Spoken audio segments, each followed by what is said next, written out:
ትምህርት ወርቃማውን የነጻነት በር የመክፈቻ ቁልፍ ነው። አየን እኮ ትምህርት ቤት እንዳይማር ደንቆሮ አረጋችሁት እኮ። ምን ማለት ነው? በአንደኛው ክፍለ ዘመን ላይ አትማር ህፃንን ብለን ቁጭ ያረከ። ከዚህ በላይ የሞራል ውሽቅ የሞራል ድቀት በላይ አለ ትጽፋለህ። ሰላም ጤና ይስጥልን ክቡራትና ክቡራን የአዲስ ምንጭ ቤተሰቦች እንዴት ውላችኋል? እንዴት ሰንብታችኋል? በያላችሁበት የከበረ ሰላምታችን ይድረሳችሁ። ዕለቱ ሰኔ 2 ቀን 2017 ነው። ለሰዓቱ ይዘንላችሁ የመጣ ነው ደግሞ ሁለት ጉዳዮችን ነው።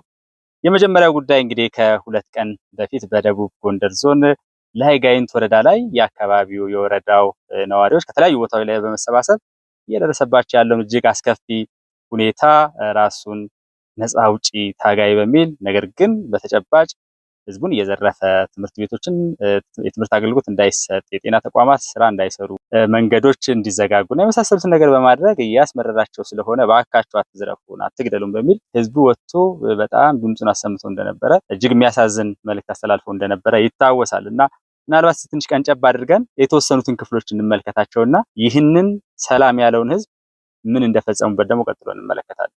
ከዛ ላይ ደግሞ ዘረፋ አካሄዱ። ዘረፋ ለምን ብር ወስደው ዱላው ለምን አይቀርም? ዱላው እኔ እኮ የሚቆረቁረኝ ገንዘቡ ዷል ደህና ነኝ ይሏል። ግን ዱላው ምን ስለሆንኩ ነው የተደበደብኩት? የተደበደበው እኮ የከተማው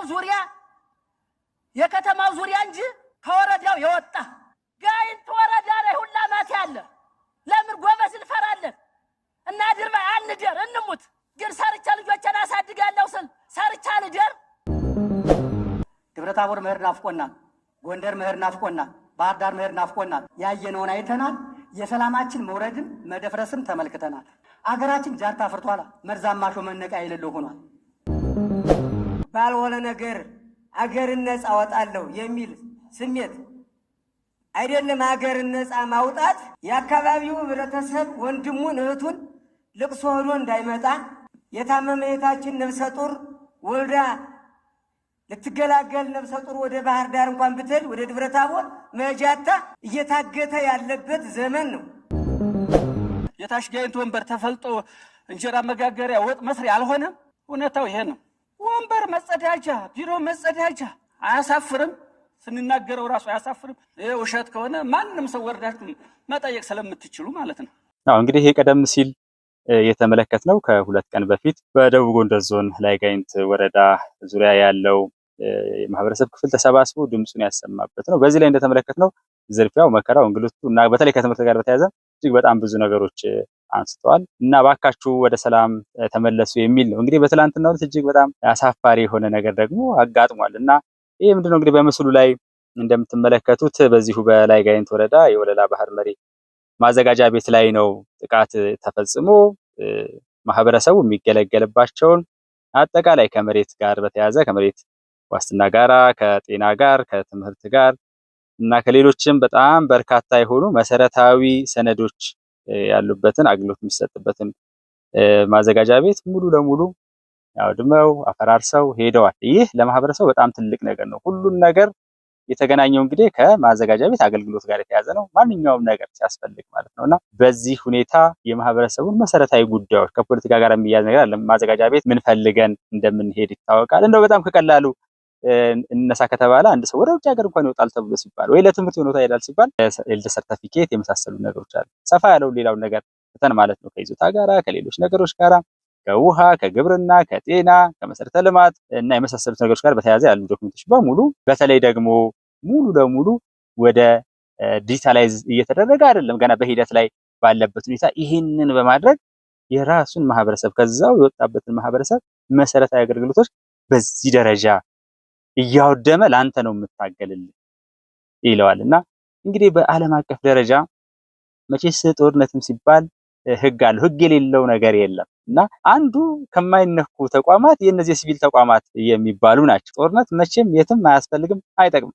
ነገር ግን በዓለም አቀፍ ዋርለው ገብታች እንደው ገብቶ እንደው ጎግል አድርጎ በአሁኑ ጊዜ ደግሞ እንደው ነገሮች ቀለል ብለዋልና ማየት ይቻላል። ይሄንን ለማለት ያክል ነው። በዚህ መልኩ ቀጥለዋል። ህዝቡ በተለይ በዚህ ደረጃ ለምኖ ሰላሙ እንዴት እንደሚፈልግ የገለጸበትን ነገር ወጉት ማለት ነው። ከጀርባ አንደኛው ይሄ ነው። ሁለተኛው በ19ኛው መቶ ክፍለ ዘመን አጋማሽ ላይ የኖረው ጆርጅ ዋሽንግተን ካርቨር የሚባል ሳይንቲስት እና ደግሞ የፈጠራ ባለሙያም ጭምር ነው። በተለይ ደግሞ ከአግሪካልቸር ሳይንቲስት ነው።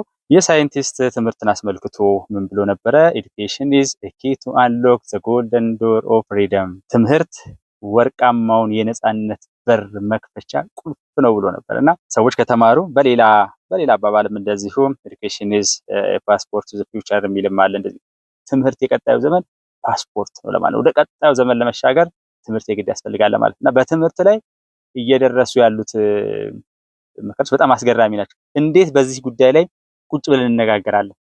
እባካችሁ ተማሪዎች እንዳይማሩ አታድርጉ ብሎ ማለት እንዴት ምን አይነት በኢትዮጵያ ሰማይ ስር እንዴት ኢትዮጵያ እነዚህ ሰዎች ወለደቻቸው? ልጆቻችን ትምህርት ይማሩ።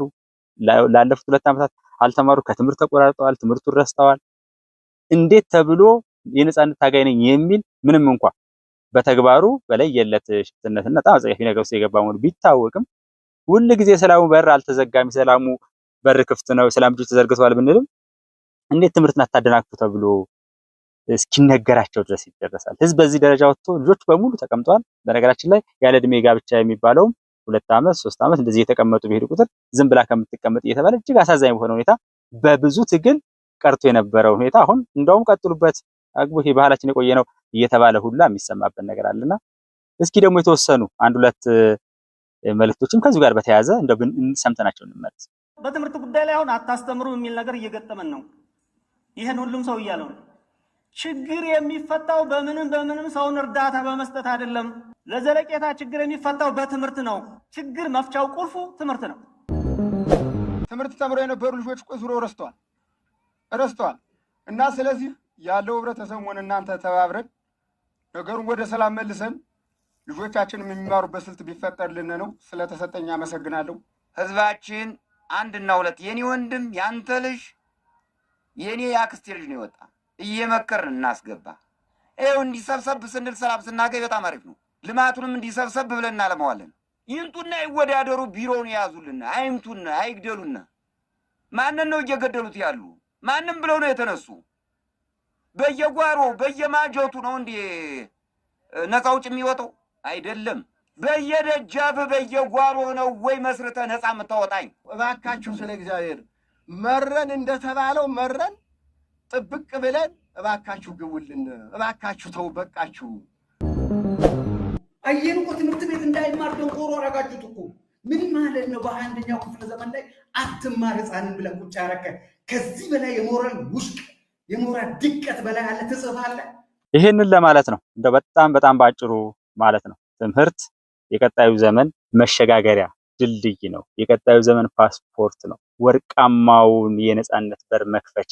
ነጻነት ላይ ከቆለፍኩ በኋላ ነጻነትን ፍለጋ መሄድ እጅግ በጣም አሳዛኝ ነገር ነው። በተለይ በትምህርት ላይ ይሆን ያለው ነገር በጣም የሚያሳዝን ነው። እንደው ይሄንን ለማለት ያክል ነው። በሌላ መልኩ ሲታይም አንድ ሰው ያለበትን አካባቢ ይሄን ከተማ ተቆጣጠርኩ፣ ይሄንን መንደር ተቆጣጠርኩ የሚባል ነገር የሚሰማል። ልክ አንድ ጎረምሳ የሚኖርበትን አባቱ ኑርበት ብሎ የሰጠውን መኝታ ክፍል ድንገት ተነስቶ ሌሊት ላይ ተቆጣጥሬዋለሁ ብሎ እንደመጮህ ነው የሚቆጠረው። ተቆጣጥሬዋለሁ ብሎ ከመጮሁ በፊት ያ መኝታ ቤት የራሱ ነበር። ምናልባት የአባቱ ሀብትም የሱ ሀብት ሁሉ ነገር ማለት ነውና እጅግ በጣም ያሳዝናል። ከትምህርት ጋር በተያያዘ የሚሆኑ ነገር፣ ከሰላም ጋር በተያያዘ ያለው ነገር በጣም ጥረቶች አሉ። መልካሙ ነገር ምናልባት ቀጥሎም በጣም በርካታ መረጃዎችን እናቀርብላችኋለን። ጥሩ ነገሮች እየሄዱ ነው ያሉት። በዚያው ልክ ግን ይሄ አሸምቁ፣ ጊዜ ጠብቁ፣ አድፍጦ በጣም የሲቪል ተቋማት የሚባሉት ሰላማዊ ዜጎች የሚገለገሉባቸው ተቋማት ላይ እና ምስኪኑ ራሱን መከላከል በማይችሉ አዛውንቶች ላይ እና በመሳሰሉ ላይ የሚፈጸመው ነገር ግን እጅግ በጣም ያሳዝናል ለማለት ነው።